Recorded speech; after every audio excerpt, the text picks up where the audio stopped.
మద్దతు పలికి అంటే మనము సాధించలేకపోతున్నాం, ఏది కూడా న్యాయం చేసుకోలేకపోతున్నాం. ఇది ఈరోజు ఈ ఒక్క ఇన్సిడెంట్ కాదు, కొన్ని ఊహ తెలిసినప్పటి నుంచి చూస్తుంటే చాలా జరుగుతూ వస్తున్నాయి. అండ్ చాలా దారుణమైన ఇన్సిడెంట్ అంటే 12 years బ్యాక్ ఢిల్లీలో జరిగిన నిర్భయ కేసు తర్వాత కూడా ఒక భయం అనే ఒక జ్యుడిషియరీ సిస్టంలో ఒక చట్టం అనేది తెచ్చి ఈ తప్పు చేస్తే నాకు ఈ శిక్ష వెంటనే ఉంటుంది అనే భయం పెట్టి ఉంటే ఈరోజు దారుణాల మీద దారుణాలు జరిగిండదు.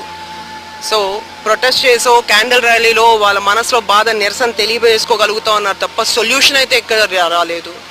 సో చట్టంలో మార్పు రావాలి.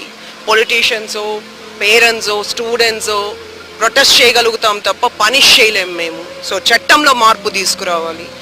మిగతా దేశాల్లో ఉన్న చట్టాన్ని మనం ఎందుకు తెచ్చుకోలేం? మనకి ఇన్ని చట్ట సభలు ఉన్నాయి, ఎందుకు అలాంటి ఒక బిల్ పాస్ చేసుకోలేం? ఒక పొలిటికల్ మైలేజ్ కోసం ఎవరో రూలింగ్లో